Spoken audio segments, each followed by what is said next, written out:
Which group makes you most nervous, if any, to make jokes about? I will tell you, for me, it was a rude awakening with Islam. I never, when I was a 19-year-old, expected to have a fatwa. Do I hate Muslims?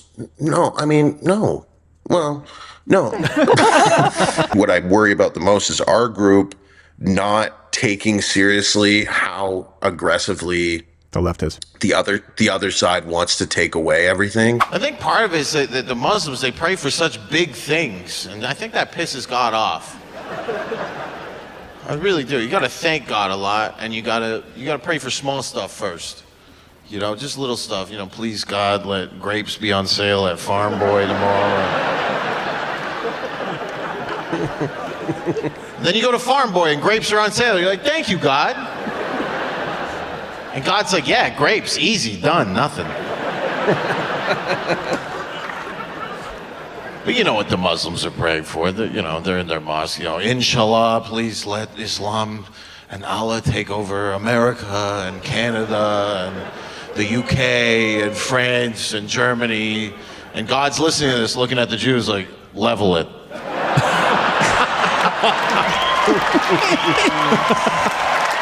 Please welcome to the show the very funny and actually brave Ben Bankas.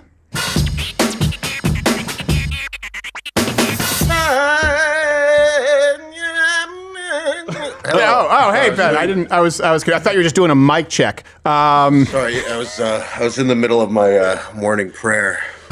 Well, that's allowed in Canada. And by the way, your tour dates are at benbankas.com, where people can go check them out, right?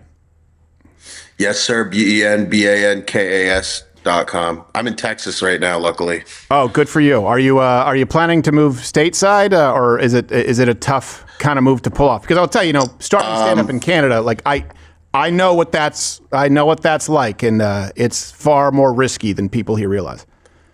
Well, I want to thank God. I want to thank my God, our God, one of the gods, for the good God.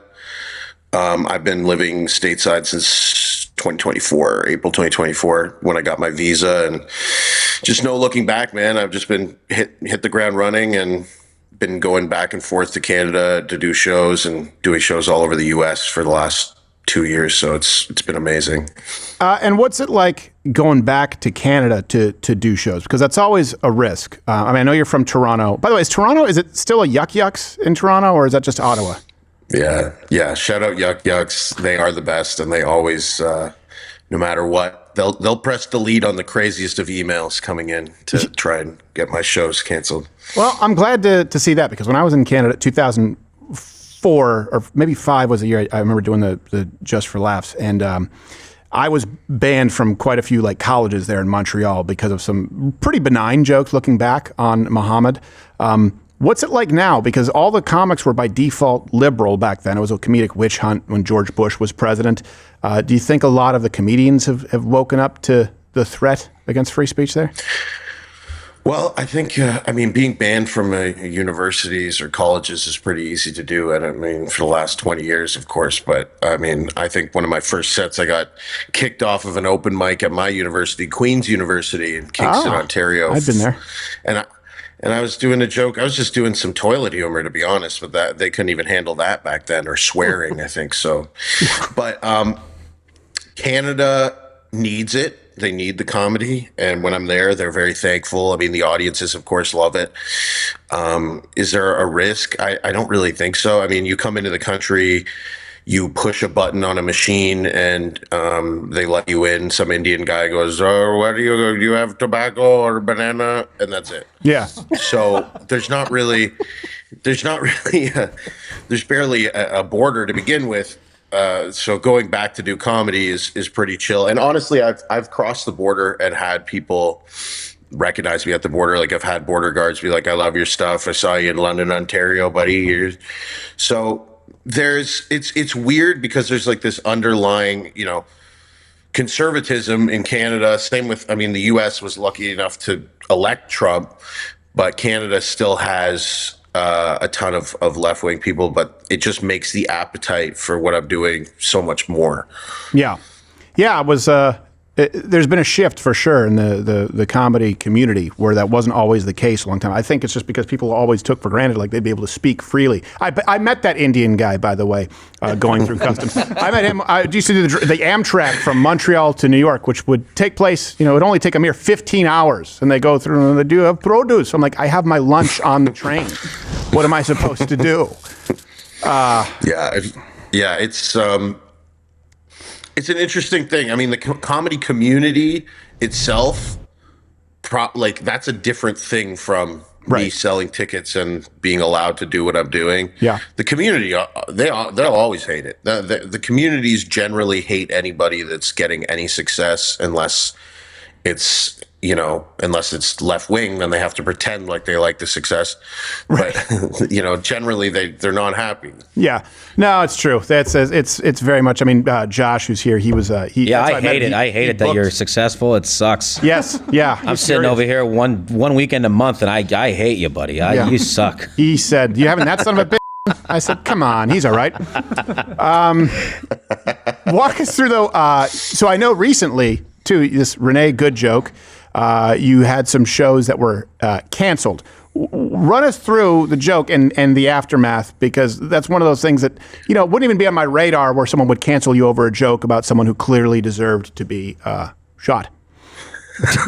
Well, I mean, your words, not mine. Yeah. Anyway, so the joke was about how she deserved it. And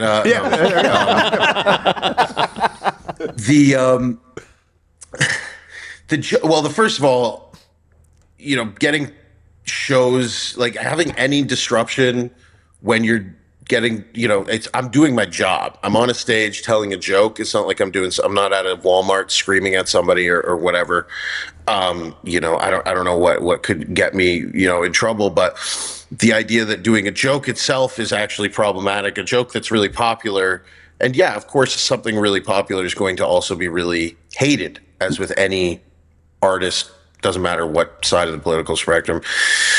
Anyway, so the joke was that, I basically just said, so she's good. She was shot. Good. Renee Good.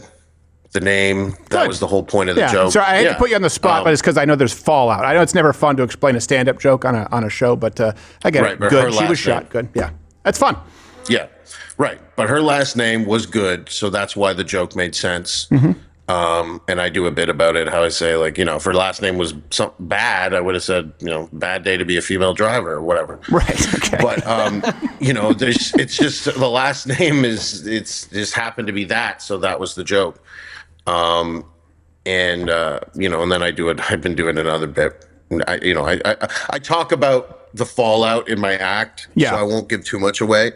But, essentially I said good, and people couldn't believe that I said that. And then people were stealing my joke, trying to harass me, emailing me, your show is canceled? Good. Yeah. It's like, you're still slandering your name. Yeah, but it feels good. They're insulting you with your own joke, which means it works. Yeah, which means it's a great joke. Yeah. So the perfect joke is where someone who wants to kill you still has to use it anyway. I don't even remember the rest of the joke. What was it? I said, good. Can we play it? No, I'm just kidding. I don't have it here. If you want. But I do have a clip from your fan of yours, Ali Hassan, who had this to say on CBC. Which, just for those people who don't know, I tell Americans, like, you don't have to go to Pravda or Venezuela to see government-run media. I grew up under government-funded media, the CBC. Here he is talking about your unacceptable joke.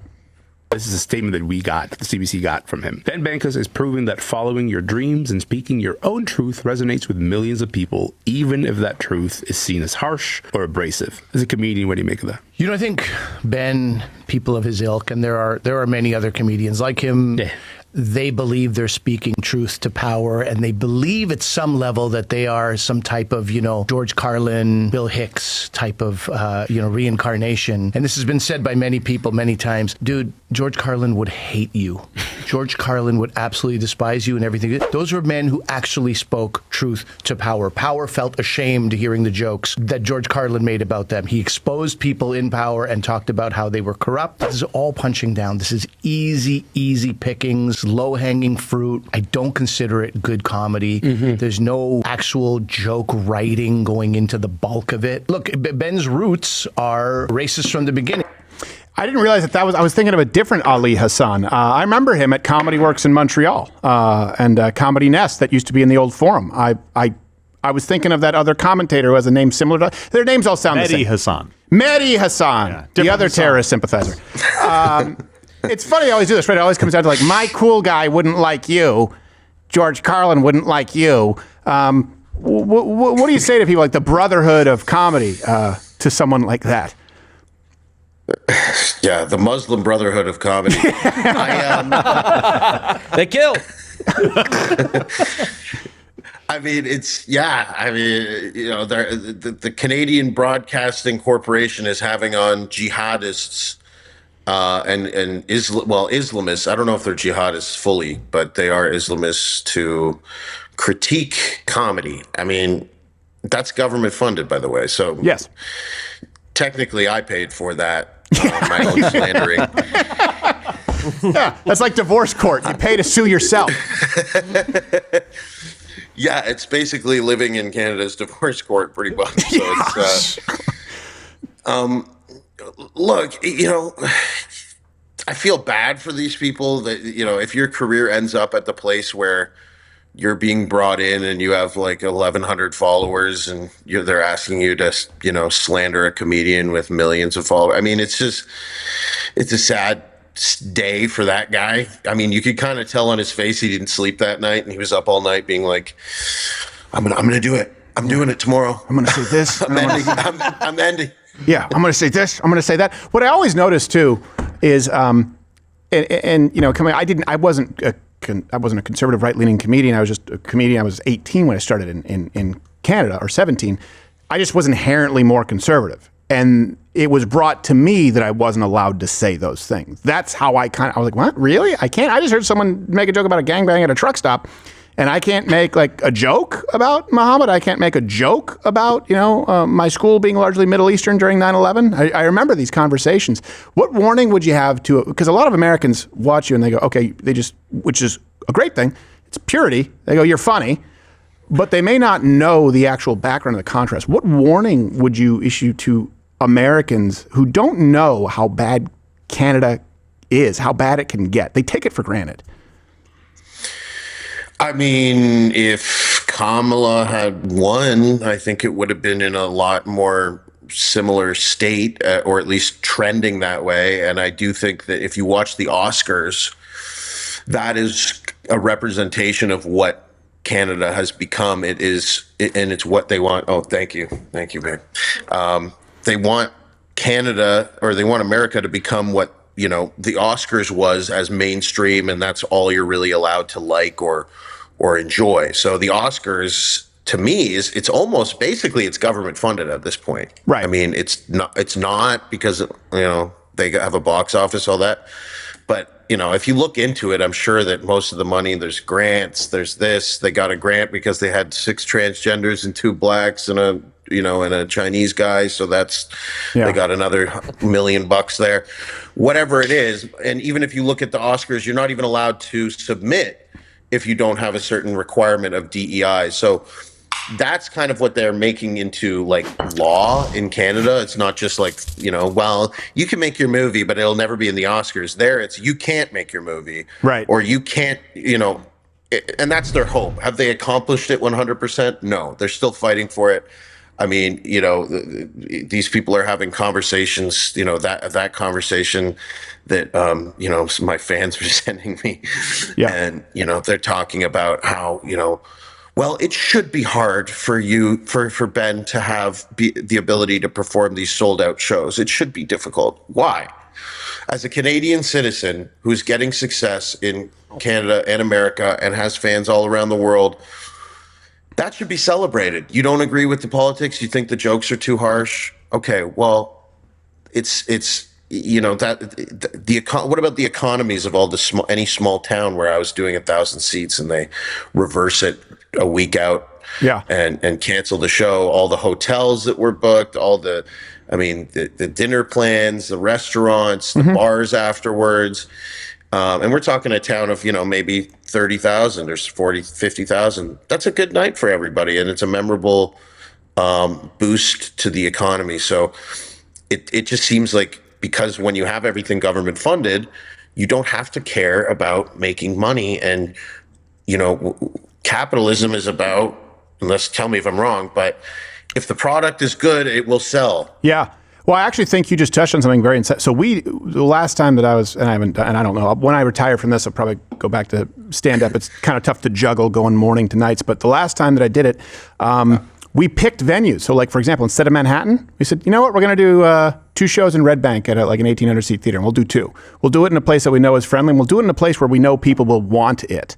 We would do a small town outside of a large Midwestern town where they just had a big enough venue, and it would be a real infusion, and you'd see it with the local hotels. So you do have that sway for sure. I also find it fun. You mentioned that. I remember Jay Baruchel, the exact opposite, right? Blissfully unaware, talking about, like, in Canada, our government is a beautiful thing. They fund our films. So it's not just corporate slop. It's like, yeah, it's propaganda. It's propaganda. You're a tool of the propagandist government.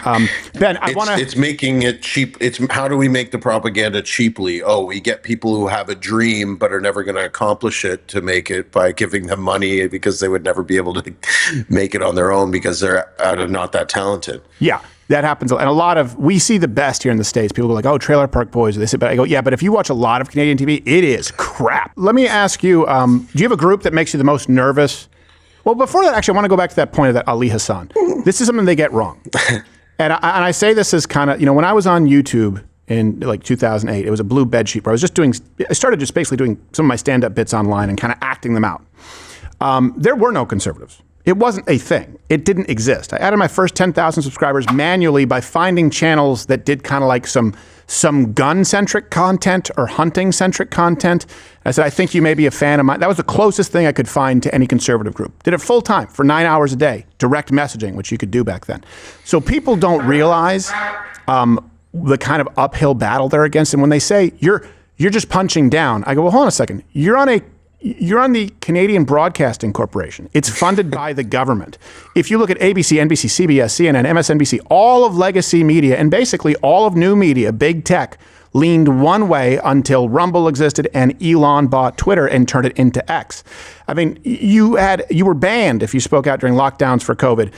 You were removed if you said that children can't transition their gender. Like, when people talk about punching up, the left goes majority, minority. Oppressor, oppressed. If you actually look at those in positions of power, that's why it's inherently a greater risk. You are punching up. They're going with the trotted out narrative. Mm-hmm. Yeah. It's interesting that they say the only way to punch up is to make fun of conservatives or Republicans. So it's like, so you're saying that you inherently think we're above you, right? Which is kind of true. They do. I think they kind of look at it's like an angry, the left is like an angry teen lashing out at their parents and the parent is Republicans. Right. Republicans are the parent going, look, we let you smoke weed in the house. We let you do a lot of shit. But we gave you dad's gambling app. Right. Can you just cut it with the, cutting your off thing? Yeah. I mean, that's pretty much what it is. And it's like this is the best time ever to be a teenager. Like when we were teenagers, we wanted to party and sneak out and blah, blah, blah. Now I don't even think, parents. So now it's like a different issue where the kids aren't even wanting to sneak out. They're just staying home and being weird. Yeah. Yeah. No, that's exactly right. So it's completely warped. This punching up, the idea that I'm not punching up because I'm making fun of vulnerable groups. First of all, I mean, have these vulnerable groups ever tried to be less vulnerable for a second? Like, I mean, depends which one we're talking about. I know when I see a group of young black males, I think, my God, they're vulnerable. Right. Or, I mean, I don't know who they're talking about. You know, the furries, you know, they're vulnerable. Take the cat ears off. You're fine. Right. Yeah. So it's, I don't really get that whole, but I'm not making fun of vulnerable people. I'm making fun of the mainstream narrative of, you know, the left gets to decide who and what is vulnerable. And therefore, those are the topics that are off limits. And therefore, but those people are allowed to slander you. I mean, technically, are those people on CBC are technically from vulnerable groups, you know, because they're not white. But basically, that's what that means. Right. Is if you're not white and you're not gay, you're not vulnerable. So they're from vulnerable groups. They're allowed to slander on a public broadcasting paid for by the government. But if I'm making fun of the general thing that they're trying to protect, that's seen as punching down. So it's they've organized it that way so that they can protect themselves in from every angle. And I do think it's moving towards, and what they want to move towards is the British model of, you know, that was offense. It was an offense speech offense, or whatever they're talking about, which is anything from I was doing comedy and leaned in too much to certain subject matter that may have blah, blah, blah. Or I'm at the grocery store and somebody pisses me off and I call her, the C word. So yeah, I've done that. No, but they're not all wrong. I mean, like the gays are particularly vulnerable to AIDS and anal fissures. So we all have our strengths and our weak points. And, it's not funny. You can turn it into a joke, but anal fissures are certainly nothing funny. Which group makes you most nervous, if any, to make jokes about? I will tell you, for me, it was a rude awakening with Islam. I never, when I was a 19-year-old, expected to have a fatwa. That was an awakening. And then I had to go harder. But do you have a group that you're like, okay, I have to tread carefully or really make sure I aim once, aim right? This is my thing, is that I truly like every, person, like every group, not the part of the groups that are angry and, but like, do I hate Muslims? No, I mean, no. Well, no. Look, I thought exactly, yeah. But, I don't. If I meet a guy and he just happens to be Muslim, it's like, I don't give a shit. But like, if you're praying in the aisle of the Delta flight when I'm trying to get on, like, yeah, that's going to, yeah. And certain, people need to realize that, yeah, one instance might make you, have your certain views of an entire religion for a good amount of time, or race. Yeah. Until that's undone, and then you meet another Muslim guy. He's like, "Nah, I won't do that." And you're like, "Oh, they're fine." So, yeah, he's not one of the 198 million. I mean, I talk about this in my stand-up, where every day there's a new thing. Like, one day now I'm worried about trans, and the next day it's Muslims. Forget the trans; they're out. Muslims are in. Who's, then it's and then it's just. So it's, I don't know. I'm not really afraid or worried. I'm afraid for people in general to not. I'm afraid for our group. Yeah. that that's actually what I worry about the most, is our group not taking seriously how aggressively the left is. The other side wants to take away everything, and. Because I had, like, if I have a show canceled and then I get messages like, "Oh man, I'm so bummed, can't believe this happened. Like, buddy, what the heck is going on in this country?" It's like, bro, yeah. At a certain point, it's like, I don't know what you got to do something else. You got to go, organize, like, create a group at all. So anybody who's making a group is concerning. Especially, like, there was a couple of people making just straight up anti Ben Bankas group, and that's a Facebook group that is a little concerning. But generally speaking, if you're not organizing into a group, you're vulnerable. Right. The real vulnerable people are just white people walking around going, "Well, it'll probably get better." Yeah, just judge the individual. You're like, yeah, okay. You see the green team, red team, blue team. You're the only one without a team. You're like, I don't believe in teams. All right, enjoy death. Josh, actually, he booked a lot of clubs, like in Spokane. Bark Entertainment. You might have worked a few of them. Tacoma, Washington, Spokane. There's Bricktown in Oklahoma. Yeah, there's a few in the Midwest. And stand-up comic, too. Obviously. So I also dabble in stand-up comedians. Oh, wow, really? Yeah, I do. More of a dip. Yeah, I'm a dipper and a dabber. But I wanted to, have you always been political with your stand-up, or is it something that, you started doing a little later on? I mean, it's crazy because I don't even really think of myself as like political. Like, I just think of myself as, I mean, probably you guys in a way don't, right? And it's like, you're just labeled as political because you are, I grew up watching the news. You know what I'm saying? Like, my parents had CNN on all the time, which then wasn't really, I was too young to even know if it was biased, but it was always really gay. It was biased, but it wasn't as biased. Let's put it that way. It was, and also in Canada, that was the only American news you could get. Right. You couldn't even get Fox News until like 2020, 2000 and something, and you had to pay for it, which we never did. So, but anyway, we would watch the news. I was kind of, at university, I knew what was going on. I've never been somebody who just didn't know what was going on, and I've always commented on things that I think are on, not only my mind, but other people's minds. And if it's on my mind, it's on other people's minds. Okay. So I don't really try. It's not like I'm like, I'm going to be political. And a lot of my act isn't actually political. Like, I mean, it's a lot of just jokes about, they might be harsh jokes or whatnot, but, any joke about race is now seen as political. Right. I think I just said that. I think I just said it out of habit. I started stand-up in Seattle.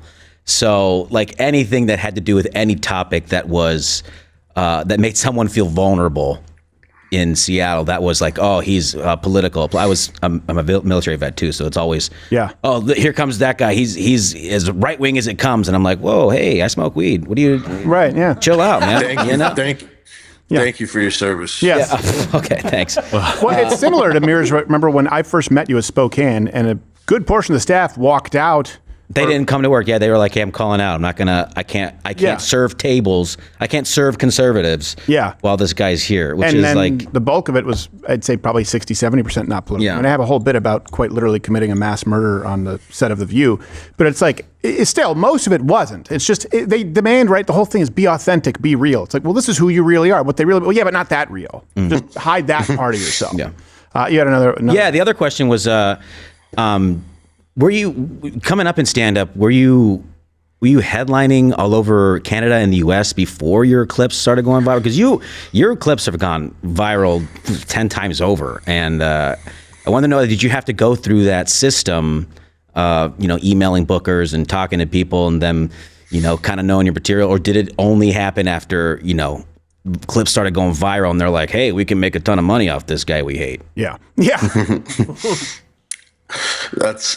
I definitely did a lot of the groundwork. I mean, before I started comedy in 2011. I started getting paid in 2018 or 2019 when I quit my job and got signed with Yuck Yucks, which really just means that they'll tour you around, but you're a no name, and everybody on the show's a no name. But Yuck Yucks is well known, so Yuck Yucks sells tickets, and they just put these no name comics in. You do, you get $100 to host, $300 to headline, Canadian. Yeah, and it was about the same. About the same in the U.S. at the time. We get $250 usually to headline a club or something, but. Yeah, that's like $500 Canadian. Yeah. No, but so we get enough. It would be, and they pay for your hotels and they tour you around. So I started out as, you start as a middle act, which is like in America they call it the feature. Or no, wait, Canada. Yeah. Canada they call it the feature. In America, I think they call it the headline the feature. I forget which one it is. But anyway, hosted. Filmed all my own clips and started editing my own clips. When I had my first kid, I really started hustling. I only had about 10,000 followers, and I just started editing all my stand-up and posting it, and I had some stuff go viral. And then I just, worked really hard at that, and then I was able to start headlining at Yuck Yucks during the pandemic, actually, is when I started headlining, I think, in 2020. And then, I did a show at a park for 13 weeks that we were getting like between 200 and 500 people in downtown Toronto at a park that was being monitored by the authorities because it was outdoor and it was locked down and it was all that. Of course. So I did get a lot. I did a lot then and got people's emails, and when things open up, we transitioned into a bar, and we started selling out this bar in Toronto called the Annex Social at DuPont and Bathurst, and I was still doing Yuck Yucks, but I was making more money doing that show, and then eventually, when it became that everybody at Yuck Yucks was basically coming to see me, I was like, hey, we need to do like a proper door deal. I'm not going to do this for $300. And then we started getting US fans, and that's when I got the visa and came over that way. Great. That's usually how it goes. I'll tell you what ended up for me was so in Montreal, the big comics at that point were Joey Elias was like consistently like ranked number one in the city. Sugar Sammy, I think he goes by a different name now, and I think Indian or Pakistani guy was pretty funny. We had a guy named David Pride, really, really funny out of Montreal. A few people, but I was asked one time to fill in because Joey Elias couldn't co-host a variety show at John Abbott College in Montreal. And so a friend of mine who was a comic was like, hey, would you just come in as a co-host? I said, sure. And then the booker of the college, his name was Bill Mahone. He said, hey, I haven't seen you. Do you headline? And I didn't. And I said, yes. And so it's like, can you come? I had someone drop out in 3 weeks, and I had not done more than a 10-minute set. And so I was like, okay, 3 weeks. I said, yeah, I can give you a 45 to an hour. I did. Not all of it was good, but then I called every college, and I mean, I wasn't lying, but I said, hey, I'm going to be in Montreal doing John. Could I stop by your school? The truth is I live there. But I was like, I'm going to be in town. I'm always in town. So I said, can you have me? And I got about 4 or 5 1-hour sets in. That really, I mean, nice. you can't get that kind of stage time early on. And I remember how many comics were furious. All I said was yes, which is technically a lie, but I thought I could headline. Yeah, the trajectory that I just like told you is like the most hated possible trajectory for Canadian comic by other Canadian comics. Like it just because they just can't understand how you're selling tickets to Yuck Yucks. And, it like in their mind, they're like, anybody could do that. I've done a sold out show at Yuck Yucks. It's like, these people don't get that I have a fan base. They don't even know how it works. They don't even understand that because they're, like you said, when I started too, there were a lot of funny comics, funny comics that, I mean, I was young, I was impressionable. I would be like, that's funny. And they were, but now they're still doing the same set. From when I met them 10, 15, 20 years ago. And, they think that it's like cheating that if you do a new set or something, which I don't understand because if you're a real comic, you're refreshing, you have new material pretty often, especially if you're doing what I'm doing, which is posting a lot of content and posting like timely content. You're going to have to come up with new material. And those comics that were funny then, and a lot of them are doing the CBC and all that stuff, they didn't modernize. They didn't realize that the industry was changing and what it actually, and they're not even really part of the industry. They don't really know how it works. They don't know how comics get paid. They don't know, they've never toured intensively, traveled intensively. So, yeah, being a comic from Canada and getting success the way I did does piss people off to the extreme because it just puts a mirror up to their face because so many comics in Canada go, you can't be famous in Canada, right? You can't be famous in Canada. That's how it works. We're just underpaid Canadian comics, but we're super talented. And then I pulled up a mirror and go, you're not talented. You're a nobody. But it just yeah. No, it's true. There is this pride, like we're still Canadian proud. It's like, oh, you're Canadian broke. Did you? No, I didn't know if Gerald had something. Yeah, well, it is industry. It is interesting to kind of look at the state of the industry in Canada. I would have no idea what it would be like. Is the Just for Laughs still even a thing in Montreal? Is it kind of more sort of dispersed? Because I know they have ones in different cities and. They went bankrupt a few years ago, and then they came back now. I don't really know what I don't understand. I mean, it's still government funded. I don't know how they go bankrupt when they're government funded to begin with. Yeah. It's kind of crazy to just be like, yeah, we went bankrupt. Sorry, I don't know. But the government went bankrupt. Yeah, it's like, wow, the government has no more money.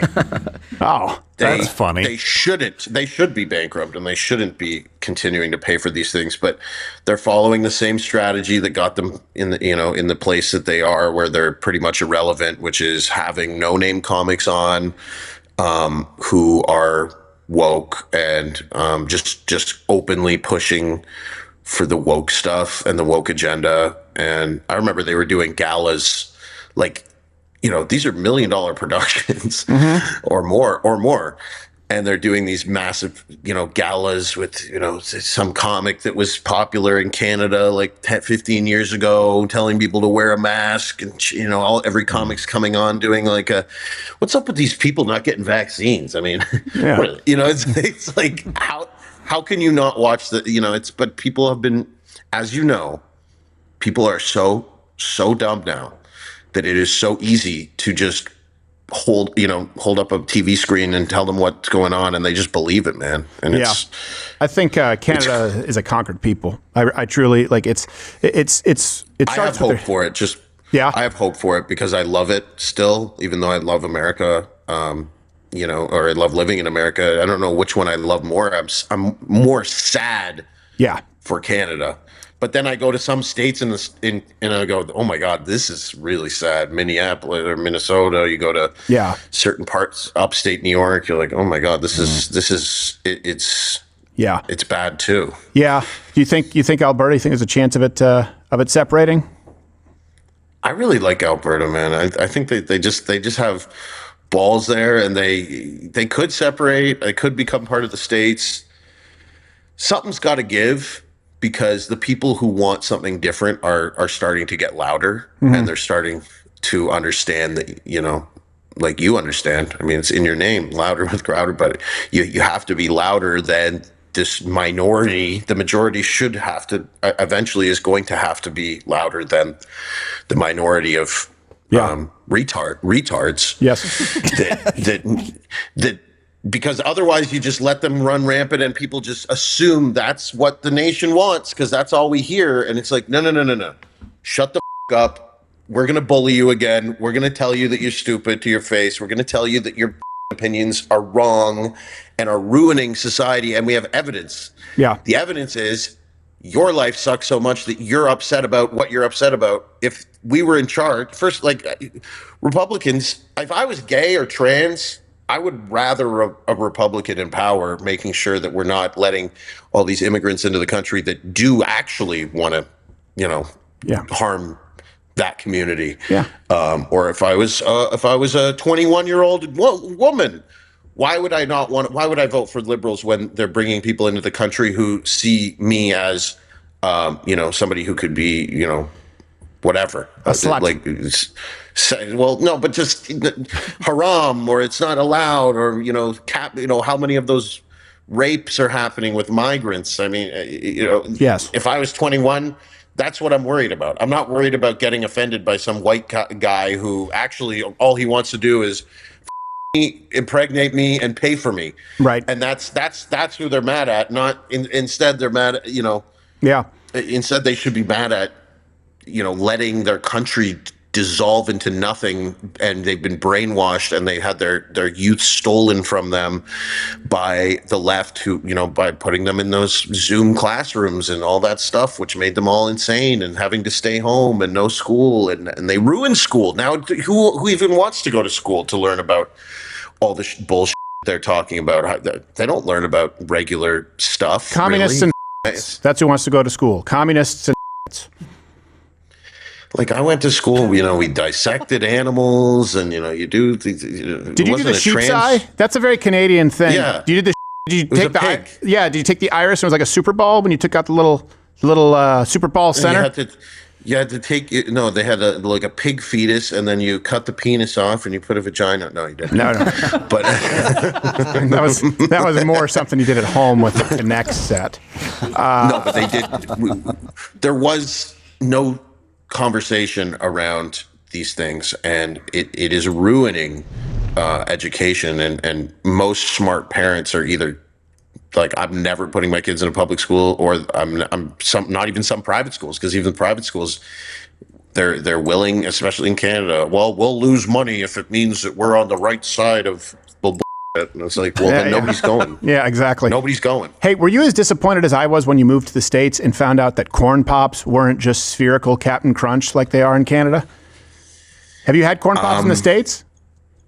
I have not. It's totally I have not. okay. Did you have them in Canada? Loops. Corn Pops?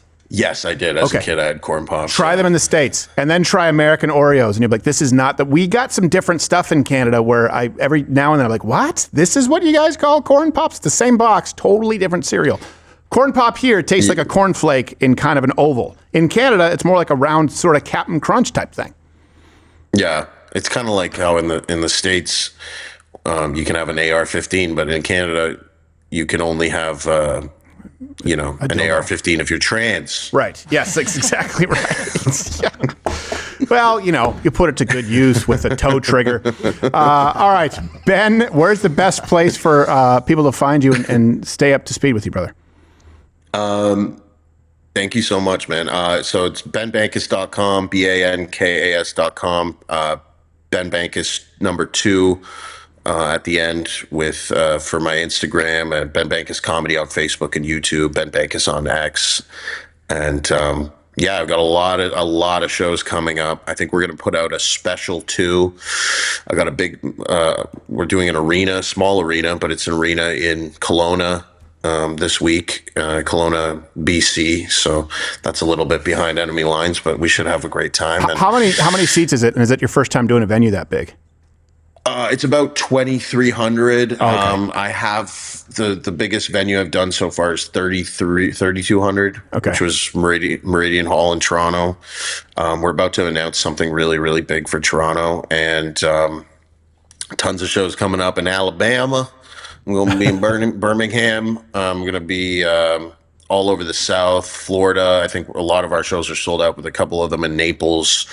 But if you just go to my website and scroll down, all the dates are right there. It's super easy, and it's exciting getting to come in and it's a privilege, it's an honor to be able to tour the States and meet all the amazing Americans who just want to laugh and have fun and try to blow off some steam after just the constant information assault that we live in. So, well, I ask you that because the first time it was like one of those, they call them like half arenas. It was 5,000 something seats, and I said never again, because I had an echo coming back to me. It's like when you're on a phone call and you're interrupting yourself, the whole show. Mm-hmm.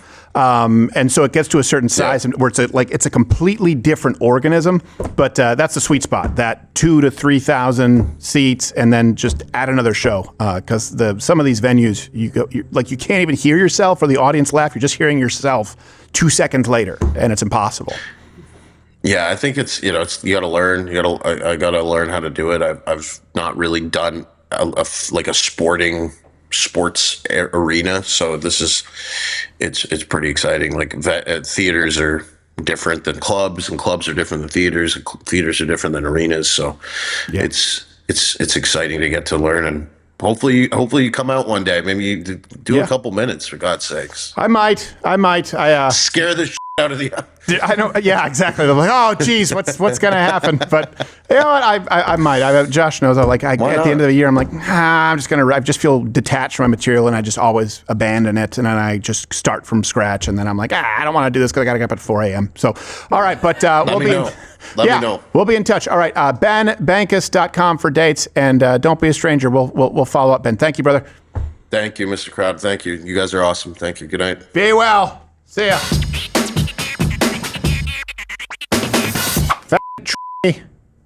Vagina is exactly what I would say if I wasn't here on YouTube. So go and subscribe on Rumble.